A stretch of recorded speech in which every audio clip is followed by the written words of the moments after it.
ሳምንታዊው የየቲ ፋይናንሻል ፕሮግራማችን ከኢኤምኤስ ቴሌቪዥን ጋር በመተባበር የምናቀርበው አሁን ጀመረ።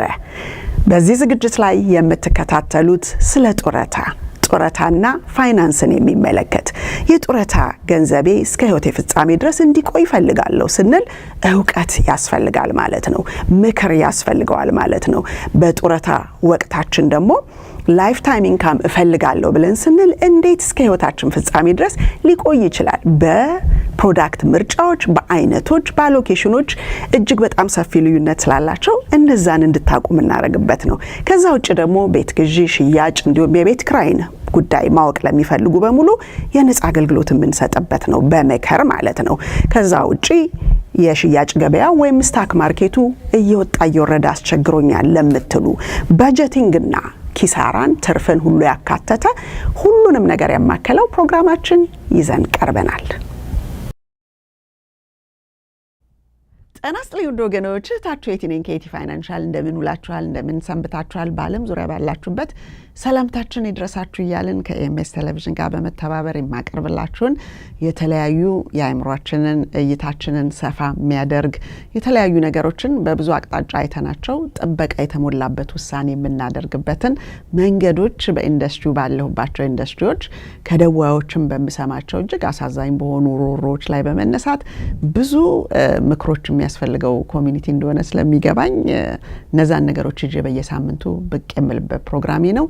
የሰማችሁትን እያካፈላችሁ ለሌሎች አዌርነስን ክሬት ለምታደርጉ እኔ አንድ ሰው ነኝ፣ አንድ ነገር ነው የምሰራው። ግን ብዙዎች የምትመለከቱት ለየቤተሰቦቻችሁ ብትሰጡ በሚሰሙት ነገር ላይ እያመሳከሩ የሚጠቅማቸው ከሆነ አንስተው ህይወታቸው ላይ ለውጥ ሊያመጡበት እንደሚችሉ ግን ልቤ ሙሉ ሆኖ መጥቼ ለእናንተ የማካፍላችሁ የኢንዱስትሪዎቼ ተመክሮ ነው ማለት ነው። እና ዛሬ ደግሞ እንግዲህ ከፍቹ ምንም አልደረሰኝም የሚሉ ሰዎች ወይም ደግሞ ከፍቹ ምንም ላይደርሰኝ ይችላል የሚል በቃ ያለ አይደል ኦሬዲ ባይምሯቸው ላይ እንዲህ አይነት ነገር ይዘው የሚንቀሳቀሱ ወንዶችም ሴቶችም አሉ። ስለዚህ እነዚህ ሰዎች በሁለቱም ሳይድ ያሉት ለመሆኑ መብትና ግዴታቸውን በምን ያህል መጠን ያውቁታል የሚለውን ነገር ማየት ያስፈልጋል። ምክንያቱም መብትና ግዴታችንን በማናቅ ጊዜ የራሳችን ዓለም ነው ያለን፣ የራሳችንን ነገር ነው ይዘን የምንነሳው ማለት ነው። ስለዚህ ከፍቹ ምንም አልደረሰኝም ከማለት በፊት ምን ያህሎቻችን የጋራ ወይንም ደግሞ የግል ንብረት የሚለውን ለይተን እናውቃቸዋለን የሚለውን እንድታስተውሉ ያስፈልጋል። ምክንያቱም ብዙዎቹ በእሷ ስም ብቻ ነው በእሱ ስም ብቻ ነው የተከፈተው፣ ስለዚህ እኔ አይደርሰኝም የሚል ነገር ኦሬዲ አይምሯቸው ላይ የያዙ ሰዎች አሉ።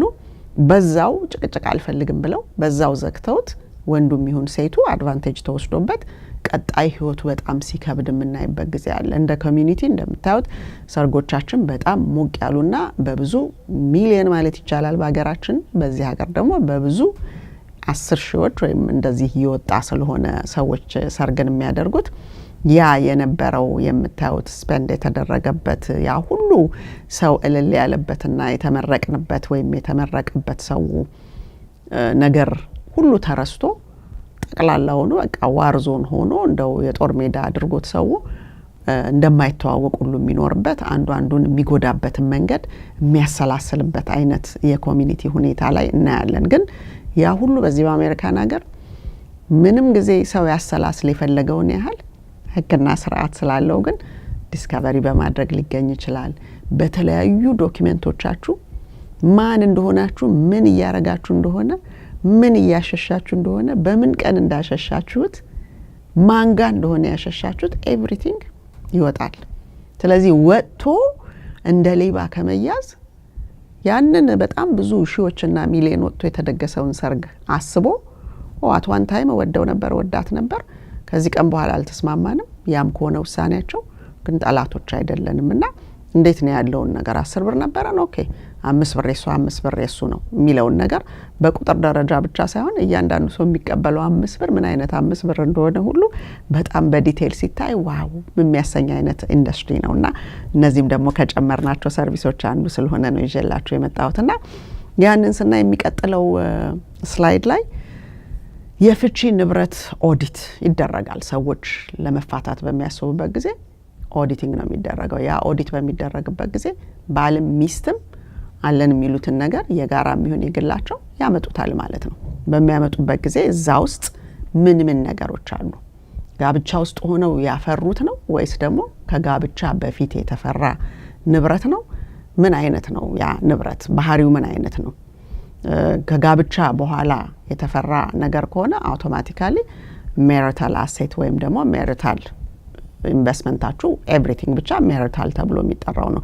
ያኛው ግን ሴፐሬት የሆነውን የግሉን ነገር ስናየው የግሉን የጋራ ሊያረግ የሚችል ነገር አረጋችኋል አላደረጋችሁም?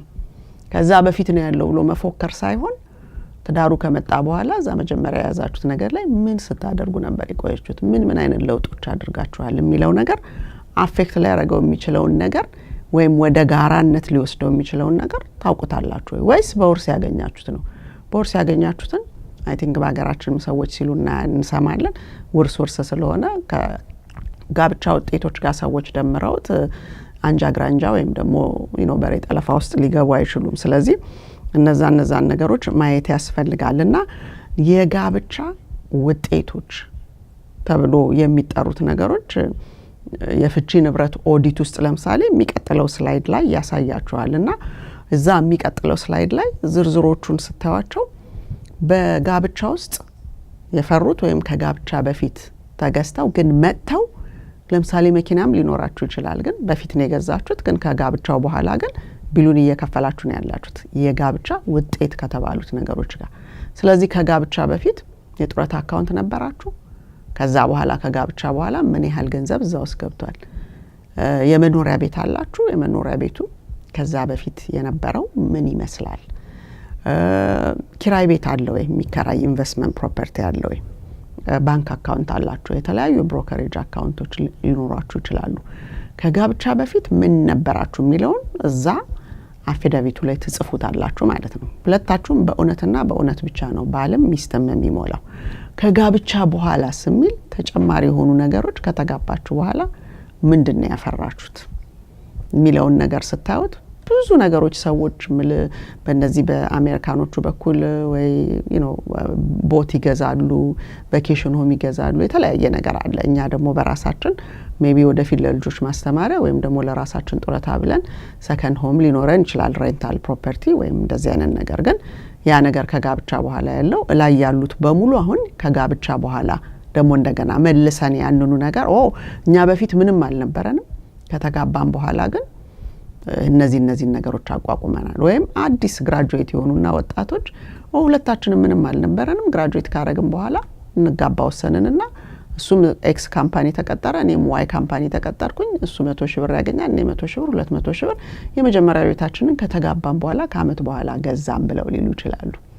እና እነዛ አይነት ሰዎች ትሬስም የሚደረግ ነገር የለውም፣ ከፍሬሽ ስታርት ነው የጀመሩት። ግን ለብዙዎቻችን የራሳችንን ነገር ብዙ ደክመን ካፈራን በኋላ ወደ ትዳር ለሙስ ስንገባ የያዝነውን ገንዘብ ይዘን ነው የመጣነው፣ ወይም የያዝነውን ቤት ይዘን ነው የምንመጣው፣ የያዝነውን መኪና ይዘን ነው የምንመጣው። አንዳንድ ጊዜ ሰዎች እየኖሩም ራሱ ሁልጊዜ አንድ እግራቸው ደጅ አንድ እግራቸው ቤት የሚሆንበት በጣም መጠራጠር የሞላበት የጋብቻ ህይወት ስለሆነ እንደ ህብረተሰብ እየተኖረ ያለው በአብዛኛው ስታዩት ምናልባት እንደው ነገን ነገር ከመጣ ብዬ ብቻዬን ነው በኔ ስም ብቻ ነው የገዛሁት የሚሉ ሰዎች አሉ። የዋህ ናቸው ብዬ ነው የምላቸው። ብቻቸውንም ገዙ፣ የሰውም ስም ጨመሩበት፣ it does not matter, it's a marital asset። የጋራ የጋብቻ ውጤት ስለሆነ የጋራ ገንዘብ ነው። ከዚህም ከዛም የሚያተርፈው ነገር የለም። ምክንያቱም የምናገኘው $1 50 ሳንቲሙ የሷ 50 ሳንቲሙ የሱ ነው። ምንም አይነት ጽሁፍና ምንም አይነት ነገር አይፈልግም። በቃ married couple legally በሰርቲፊኬት በአሜሪካን ሀገር በፍርድ ቤት የተጋባ ሰው ማለት ነው። አንዳንድ ሰው ደግሞ እኔ በቄስ በመናምን ወይም ደግሞ በቤተሰብ በተለያዩ ነገሮች ነው የተጋባሁት በቃ ወይም ደግሞ ዝም ብዬ ነው የምኖረው ዶሜስቲክ ፓርትነር ነኝ እንጂ husband and wife የሚለው ታይትል የለኝም ብለው የሚሉ ሰዎች አሉ።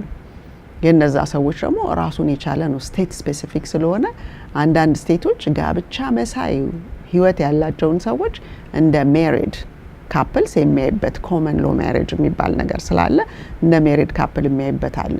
እነዛ ሰዎች ሞር ፋይት እና እልህ ውስጥ ሊገቡ ይችላሉ። ግን ምንም እልህ አያስፈልግም። ኮመን ሎ ማሬጅ ላለበት ስቴት እንዴት አድርጎ ኢንተርፕሬት እንደሚያደርገው እንደሚተረጉመውና ነገሮቹ እንዴት ተደርገው እንደሚብራሩና ማን ምን እንደሚያገኝ ሊያሳይ የሚችል ፎርም ያለበት ነው። ያን አይነት ግንኙነት የማይፈቀድበት ግድ ሜሪድ ካልሆኑ የሚለው ነገር ካለ ደግሞ ከመጀመሪያው አናኖራችሁ መልክ ያለው መሆን አለበት።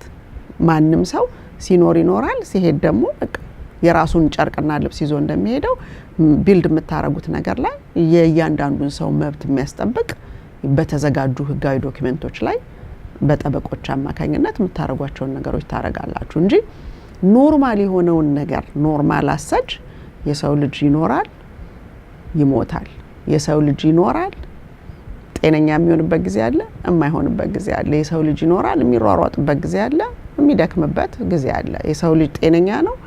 እየገፋ እድሜው ሲሄድ ደግሞ ዌር ኤንድ ቴር አይተም እንደማንኛውም መኪናው ምኑም እንደሚበላሸው የውስጣችን ደግሞ እየደከመ የሚሄድበት ጊዜ የሚመጣጡት ነገሮች ይመጣሉና የጉዞው የታወቀ ሆኖ ልክ እንደ አዲስ ነገር ወስዶት ሰው ሁሉ ጊዜ ጠብን አስቀድሞ መጓዝ ለጤናም ጥሩ አይደለም። እንደገና ደግሞ በእልህ የሌላችሁን ነገር ሁለታችሁም ብትካፈሉት 20 ሺህ ይሁን 50 ሺህ ይሁን ቢመጣ የተወሰነ ጊዜ እፎይታ ሊሰጥ የማሰቢያ ጊዜ ሊሰጣችሁ የሚችል ወደሚቀጥለው የህይወት ጉዞ እስክትሄዱ ድረስ ሊሰጣችሁ የሚችለውን ነገር ራሱ አንስታችሁ በአምባጓሩ ወደ ሊቲጌሽን ስትሄዱ የኮርቱም የሎየሩም የብዙ ነገር ፔፐሮቹ ሻፈል የሚደረጉበት እያንዳንዱ ነገር ኤክስፔንሲቭ ስለሆነ ቀላል ነገር አይደለም። ምክንያቱም ኤኒቲንግ ከ250 እስከ $500 ይደርሳል አወርሊ የጠበቆች ብዙ ጊዜ አሁን ቻርጅ የሚደረጉት በዚህ ጉዳይ ላይና እነዚህን ስታስቡት በተለይ ልጆች ወልደው ከሆነ ሰዎች ወደዚህኛው ህይወት ውስጥ የሚገቡት ግጭቱና ምናምኑ መጥቶ ወደ መለያየት ወሰነው የሚሄዱት ልጆችን ሁሉ ፊውቸር ሊጎዳ የሚችል ነገር ነው። ምክንያቱም እንደምታውቁት እዚህ ሀገር ልጆች ስናሳድግ በጣም ብዙ ወጪዎች አሉ። ከታች ጀምሮ ቤተሰቡ እንደሚፈልገው ወይም በሀገር ውስጥ ህጻናቶች ኮምፒቲቲቭ ሆነው ሊያሸንፉ ይችላሉና አይምሯቸው ይሄን መመገብ አለበት እንደሚባለው ምግብ ብቻ ሳይሆን እይታቸውን ለማስፋትና ብዙ ነገር ላይ ኤክስፖዝድ ለማድረግ እና ለማሳተፍ የገንዘብ አቅም ይፈልጋል። ኤቭሪ ስቴፕ ኦፍ ዘ ዌይ ወጪዎች አሉ። እነዛን ሁሉ ወጪዎች ነው ከልጆቹ ላይ ወደማታውቁት ሰው የምትበታተኑት ማለት ነው። ስለዚህ እነዚህ አይነት ነገሮች የዚህ የፍቺ ኦዲት በሚደረግበት ጊዜ የቀለለ ያደርገዋል። ወደ እውነቱ ነው የሚያስጠጋው ሰውን። የደበቀው ነገር ለምን ተያዝኩ ብሎ ሰው ሴቷም ትሁን ወንዱ የመያዙ ነገር ሊያናድደው አይገባም። ምንም ጥርጥር የሌለው ሲስተሙ በጣም የተዘጋጀ ስለሆነ ንብረት የደበቃችሁትን ከቤተሰቦቻችሁ ተደብቃችሁ ባለም ይሁን ሚስት የቁማር ነገር ኤቭሪቲንግ ያላችሁን ነገር ደበቅን ብላችሁ የምትሉት እዛ ትዳር ውስጥ ሆናችሁ both of you husband and wife ሊገኝ ስለሚችል ሁኔታዎቹን ስታዩ አይ የዋህ ሀገሬ ሰው ምናምን ትላላችሁና ብዙ ሰዎች የሚያረጉት ነገር ለበለጠ ወጪ ይዳርጋል እንጂ ዞሮ መገኘቱ አይቀርምና the best scenario ፋይናንሻሉ ኦዲቱ የዲቮርስ ኦዲት በሚደረግበት ጊዜ እዛ ላይ ሁሉን ነገር ቁጭ ስታረጉት ሲምፕል ነው የሚሆነው። የሚያነጋግር ነገር የለምና ያ የተሰራው ወረቀት ወደ ጠበቃችሁ ሲወሰድ ጠበቃውም ጋር ዳኛውም ጋር ሲሄድ ትርጉሙ በዛ በሚሰራው የፋይናንሻል አፊዳቪት ነው። ስለዚህ እሱ ጋር የምታደርጉት ነገር እጅግ በጣም አስፈላጊ ስለሆነ እሱን በጥንቃቄ ማሙላት አለባችሁ። ከዛ ውጪ ከፍቹ ምንም አይደርሰኝም ወይም ደግሞ አልደረሰኝም የሚል ሰው አልደረሰኝም ብሎ የዛሬ 10 አመት 20 አመት ከሆነ ሌላ ጥያቄ ነው። ግን አይደርሰኝም ብሎ የሚያስብ ሰው ካለ የማይደርሰው ሰው የለም።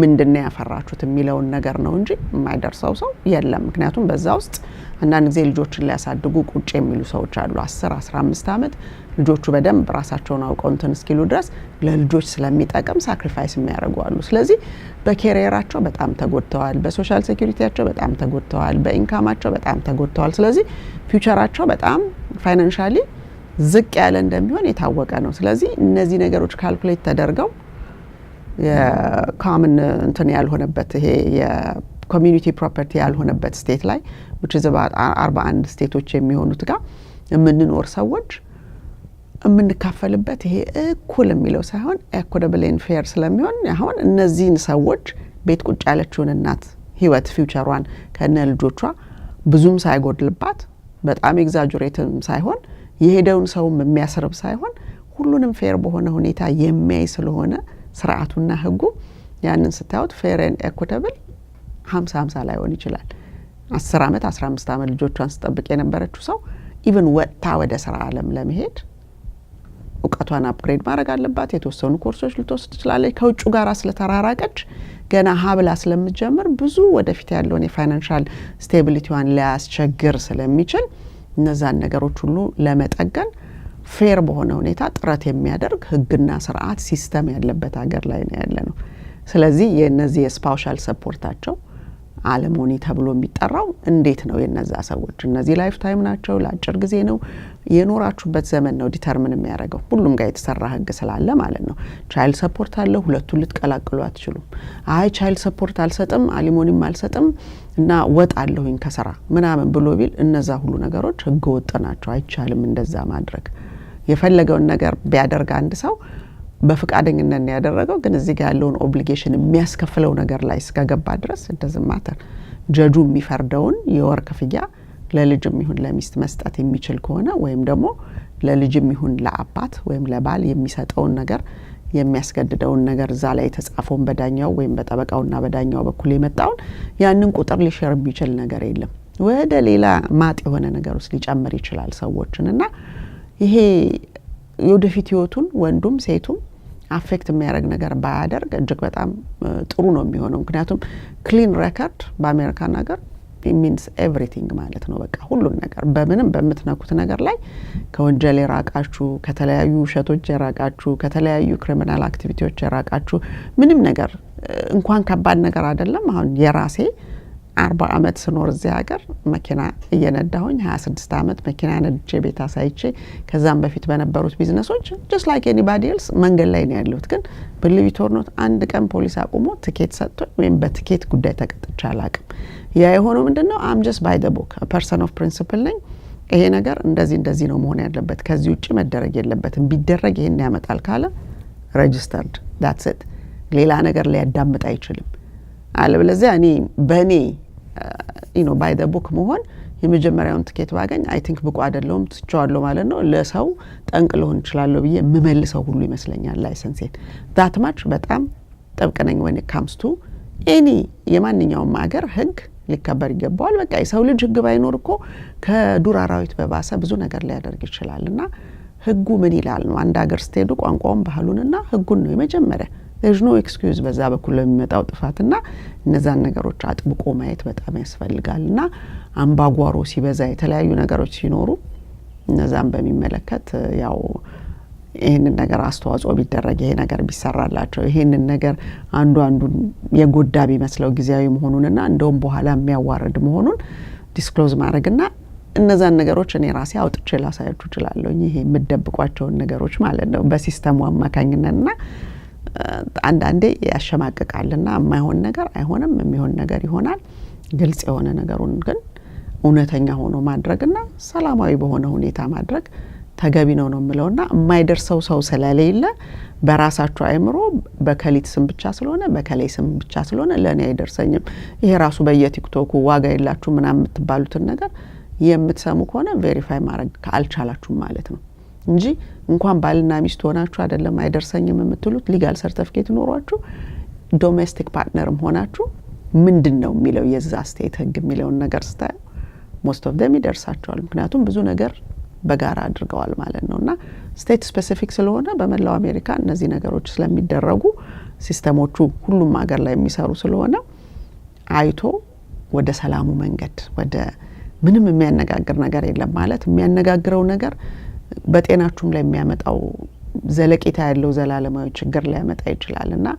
ብዙ ሰው በስኳርም ደም ብዛትም እንዲሆንኩኝ ከዚህ ኮንኩ በኋላ ምናምን የሚል ነገር ተሰማላችሁ ግን እነዛ ሁሉ ራስን ኮንትሮል አለ ማድረግ አንዳንዴም ለህግ አለ መገዛት አንዳንዴም መብትና ግዴታን ካለ ማወቅ የሚመጡ ናቸው ስለዚህ ይሄ ፕሮሞት የሚደረግ ነገር ሳይሆን ይሄ ስለ ፍቺ ፕሮሞት ማድረግ ሳይሆን ግን እውነት እንነጋገር ከተባለ በብዙ ነገር እየፈራረሰን ያለንበት ህብረተሰብ ነን በተለያየ ነገር ሲናቆር ሲጋጭ በሃይማኖት በዘር በጋብቻ በልጆች በተለያዩ በቢዝነስ በተለያየ ብቻ በተነካው ነገር መብትና ግዴታንና ህግና ስርዓትን ባለማወቅ ሁሉ ጊዜ ይመጣል ሲፈርስ ታውታላችሁ ይመጣል እቁ በድር ሳይቀር እና what's going on I mean አስፈልግም እኮ የሰው ልጅ የተመጠነ እድሜ ነው የሚኖረው ገፋቢል 75 ከዛ በኋላም ከከፋ 80 ከገባ ድካም ነው ብሎ አይደለም እምነት ቤት የምንማረው። ስለዚህ ከዛም በላይ ለመኖር ሰው ልጅ ይጥራል። ግን የፈለገውን ጊዜ ይስጠን ፈጣሪ 100ም ቢሰጥ እንኳን 100 በሌሎች ነገሮች ስታዩት አጭር ቢባልም ኖርማል ተብሎ ደግሞ መጽሐፍ ቅዱስ እንደሚለው 75ም ከሆነ ራሱ ለዛ ጊዜ ግን በሰላም ቢኖር ሌጋሲ የበለጠ ነው። ስም ከመቃብር በላይ ነው ሲባል እንሰማለን አይደል? ግን ምን አይነት ስም ነው ከመቃብር በላይ ትተን መሄድ የምንፈልገው ሲባል ሁልጊዜ አምባጓሮና ግጭት ከሚሆን ሰላማዊ የሆነውን ነገር ሁልጊዜ ህግና ስርዓት ያለው ነገር ላይ እየኖረን ምንም ነገር እንደሌለ አድርገን ቆጥረን ግን እስከ ቡጢ ድረስ የሚደርሱ ሰዎች እንዳሉ ስናይ ትንሽ የት ነው ያለ ነው ብሎ ያሳዝናልም ያሳስባልም። እና በመነካው ነገር የሚያሸማቅቅ የሚያስጨንቅ እናንተ እነዚህ ከመባል ስፔሻሊ ደግሞ የሚያሳስበው ለአዲሱ ትውልድ ነው። they don't know ምን እየተደረገ እንደሆነ እዛ አድገን የመጣ ነው እዚህ ሀገር ላይ በምን ሁካታው ሰው እየተተራመሰ እንደሆነ ልጆቹ አያውቁም።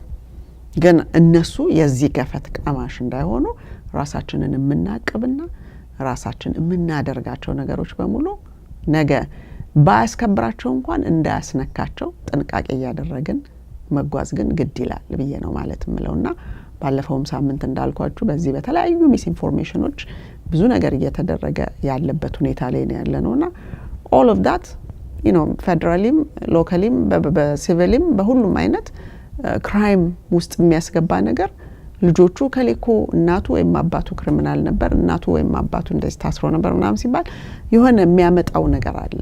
ኢንፌሪዮሪቲ ኮምፕሌክስ ሊያመጣ ልጆቹ ሳይኮሎጂ ላይ ሊያመጣ የሚችለው ነገር ስላለ እኛ የምናረገውን ነገር ብቻ አይደለም ማየት ያለብን እንደ ኮሚኒቲ ስንኖር በአግባቡ ስንለያይም በአግባቡ ነው መሆን ያለበት እንጂ አምባጓሮ አስፈላጊ አይደለምና ኤቭሪዴይ የተሰጠን እንደ ሰው ዛሬ ቢሆን የመጨረሻ ቀኔ ምን ላደርግ እችላለሁኝ ለህብረተሰቡ ወይ ለሰው ልጅ ብላችሁ ስትሉ just treat every day just like your last day እና ከዛ በኋላ ይሄ የሚታሰበው ክፋት ወይም የተለያዩ ነገሮች ብልጠት ሰው በሰው ላይ ሊያደርግ የሚፈልገው ነገር አሰላስሎ የሚጎዳው ሰልፊሽ ሆኖ የራሱን ጥቅም ሰውን በገንዘብ ሊለውጥ የሚፈልገው ሜንታሊቲ በጠቅላላ ረገብ እያለ ሊመጣ ይችላልና ወደ መልካሙ ነገር እንሂድ ነው የምለው። ዛሬ ከጋብቻው ምንም አልደረሰኝም ወይም ደግሞ ላይደርሰኝ ይችላል በኔ ስም ምንም የለም ለምትሉ ሰዎች እነዚህን ትንሽ ማብራሪያ ይሆናል ብዬ ይዤላችሁ የመጣሁትን ሰጥቻችኋለሁ። ሌሎችም እንደዚህ ግር የሚላቸው ካለ አንድ ኮንፊደንሳቸውን ቢልድ ያደርጉበታል፣ ሁለተኛ መጠየቅ የሚችሉት ነገር እንዳለ ያውቃሉ። የተለያዩ ነገሮች ፖዚቲቭ ነገሮች ባይምሯቸው ሊመጡ ይችላሉና በተቻላችሁ መጠን ሰላምን አርጋችሁ የተከበረውን ትዳር አብራችሁ እንድትኖሩ አይሆንልንም ካላችሁ ደግሞ ጠቡን አስወግዳችሁ ወደ ህጉ ወደ ስርዓቱ ወደ ፕሮሰሱን ወደ መማርና ሰላማዊ በሆነ ሁኔታ መስመራችሁን እንድትይዙ ለእናንተም ለልጆቻችሁም የሚጠቅመውን ነገር ፖዚቲቭ የሆነውን አቬኒው ወይም መንገድ እንድትመርጡ አደራ ማለት ወዳለሁ። እንግዲህ እህታችሁ የቲ ለዛሬ አጠር አድርጌ ከዚህ ጋር የተያያዘውን ይሄንን ይዤላችሁ መጥቻለሁ። በሚቀጥለው ሳምንት ደግሞ ሌላ ደግሞ እንደዚሁ እናንተም ከምትደውሉት እኔም ከሚያጋጥመኝ ኢንዱስትሪውም ከሚፈጥረው ነገር ከሚያሻሽለው ነገር ጋር እስከምንገናኝ ድረስ ይሄንን የመጨረሻውን ስላይዳችን የተለመደውን እናይና እህታችን የቲ ማነች የሚለውን የቲ እሳቱ ወይም የትና እሳቱ ሰርቲፋይድ ፋይናንሻል ፊዱሻሪ ብቸኛዋ ከኢትዮጵያ ሄሪቴጅ ከኢስት አፍሪካ በአሜሪካን ሀገር አንደር ዘ ናሽናል አሶሲዬሽን ኦፍ ሰርቲፋይድ ፋይናንሻል ፊዱሻሪ ስገኛለሁኝ።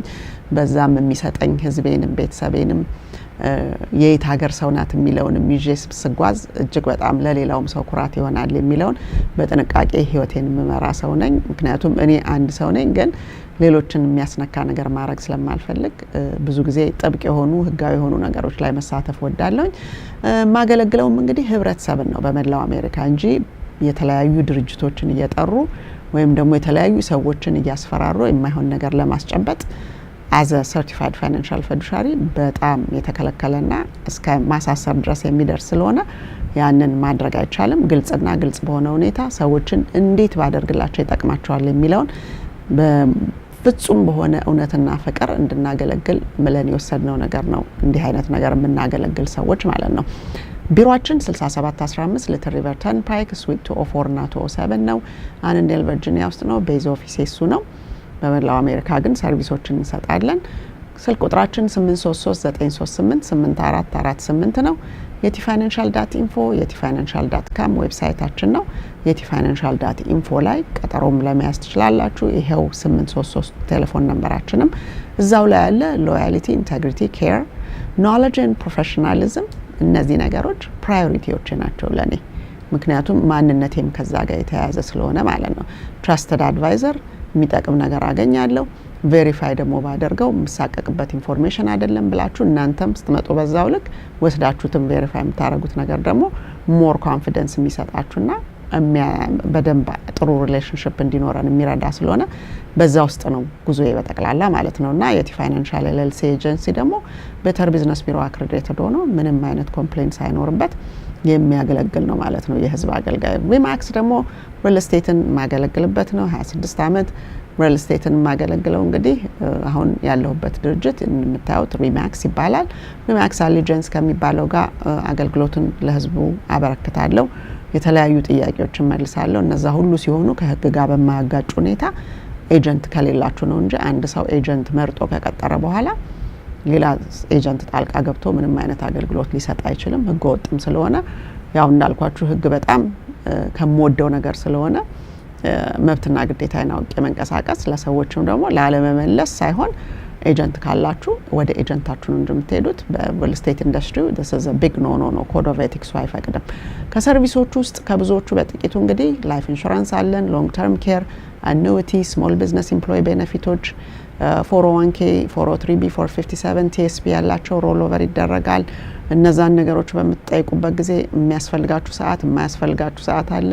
በዛ ላይ ጥሩ ዲስከሽን ነበር ትላንት ከአንድ ፋሚሊዎች ጋርና እነዚህ ነገሮች አንዳንዴ የማይደረግ ነገር በግፊት ከገንዘብ ጥቅም ጋር የተመከሩ ሰዎችን እናያለን። ነው ሰዓቱ አሁን አይደለምና ይሄ የማይደረገው በዚህ ምክንያት ነው ብሎ ከኤቪደንስ ጋር አስረድቼ የተወሰኑ ኪሳራዎችን ሴቭ በሚደረግላቸው ጊዜ እጅግ በጣም ደስ ይለኛል። እነዚህ እኔ ማኔጅ ባላደርግላቸውም ግን ባሉበት ቦታ ምን ሊያረጉ እንደሚችሉ ወንድማዊ እህታዊ ምክሮችን በጣም ብዙ ነገር ያገኛሉና ያ ማለት ከብዙ ገንዘብ ማጣት ሊጠብቃቸው የሚችለው ምክር ነው የምንሰጠው ማለት ነው። ኪድስ ኮሌጅ ሴቪንግ የተለያዩ 7-8 አይነት የኪድስ ኮሌጅ ሴቪንጎች አሉ። ከነዛ ውስጥ የእያንዳንዳቸውን ታሪክ ስታዩ የትኛው እንደሚያመቻችሁ መወሰን ትችላላችሁ ማለት ነው። ቢዝነስ ኮቺንግ ያው ኮሚኒቲያችን የተለያዩ ነገሮችን ቢዝነስ የሚለው ራሱ የማያውቅን ሰው ወጥቶ አግኝቶ ያንን ሰው በጭንቅላቱ ተጫውቶ ብሬን ዋሽ አድርጎ ከሱ ገንዘብ መውሰድ የሚመስል የቢዝነስ ፕራክቲሶችን እናያለን በየቦታውና ቢዝነስ ኮቺንግ ግን ቢዝነስ ማለት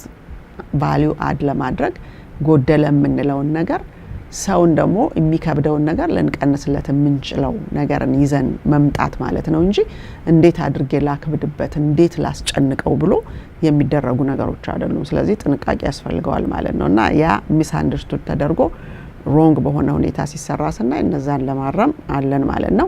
ቢዝነስ ፓርትነርሺፕ ብዙ ጊዜ ሃንድ ሼኪንግ የሆነና ምንም አይነት መቋጫ የሌለው ላምባጓሮ በጣም አመቺ የሆነ ለግጭት አመቺ የሆነ ነገር የቢዝነስ ፓርትነርሺፕ ያላቸውን ሰዎች እናያለን። ብዙ ክፍተት ያለበትና ለአደጋ የተጋለጠው ለአደጋ ሲባል የተለያዩ ነገሮች ያንን ቢዝነስ ሊያበላሹት ሊሰብሩት ሊጥሉት የሚችሉበትን ሁኔታ የሚያመጣ ማለት ነው። ሪል ስቴት ያው ቅድም እንደነገርኳችሁ ነው። ሴል አለ፣ ባይ አለ፣ ታይሚንግ አለ፣ አፕዴቶች አሉ፣ የተለያዩ ነገሮች የማርኬት አፕዴት እነዛን ሁሉ ወቅቱን የጠበቀ ያው ሪማክስ በየወሩ የሚሰጠን አፕዴት ስላለ እሱን ኢንፎርም አደርጋለሁኝ።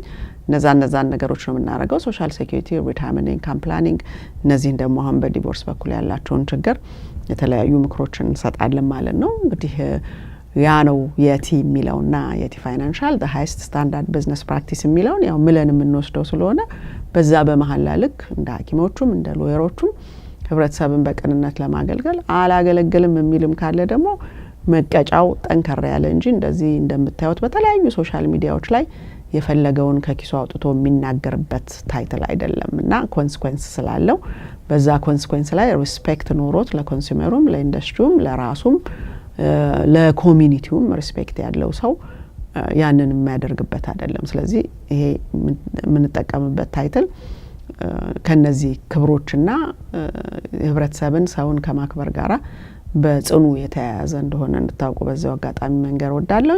እንግዲህ ለዛሬ ይዤላችሁ የመጣሁት ያው በጋብቻ ውስጥ ኖሬ ልጅ ላሳድግ ቆይቼ ወይም ደግሞ እየሰራን ቆይተን ይሄን ሁሉ ነገር አፍርተን ግን በኔ ስም ስላልሆነ በሱ ስም ብቻ ስለሆነ ወይም በሷ ስም ብቻ ስለሆነ በኔ ስም ስላልሆነ ብላችሁ ባለም ሚስትም ይሁን የማትጎዱባቸውን ህግና ስርዓቱ ወይም ደግሞ ኢንዱስትሪው ፕሮሰሱ ምን ይመስላል የሚለውን የተለያዩ ነገሮችን ገለጻ የምንሰጥበት የሰጠሁበት ፕሮግራም ስለሆነ ተጠቅማችሁበታል ብዬ አስባለሁ። ግጭት የሚበዛበት ኮሚኒቲ ስለሆነ ደግሞ ለተለያዩ ሰዎች ሼር አድርጋችሁ ትንሽ ኮንፊደንስ ወይም ደግሞ መረጋጋትን እንዲያገኙ ይረዳቸዋል ብዬ ስላሰብኩ ነው ይዤ የመጣሁት። እንግዲህ በሚቀጥለው ሳምንት ደግሞ ሌላ የተለየ ፕሮግራም ይዤላችሁ ብቅ እስክል ድረስ እህታችሁ የቲኔን ከኢቲ ፋይናንሻል ሁላችሁም በያላችሁበት እግዚአብሔር እድሜና ጤና ሰላምና ፍቅርን አብስቶ ይስጣችሁ። በምትነኩት በምታረጉት በምታዩት በምታደምጡት ሁሉ ማስተዋል ይኑራችሁ ማለት ወዳለው ትረስት በት ቬሪፋይ ነው የሚለው የምንኖርበት ሀገርና ማመን አንድ ነገር ነው፣ ግን ቬሪፋይ ማድረግ ደግሞ ከብዙ ስህተቶች ይጠብቃችኋልና እዛ ላይ አትኩሩ ማለት ወዳለው። እንግዲህ መልካም ጊዜ ይሁንላችሁ በያላችሁበት። ደህና ሁኑ።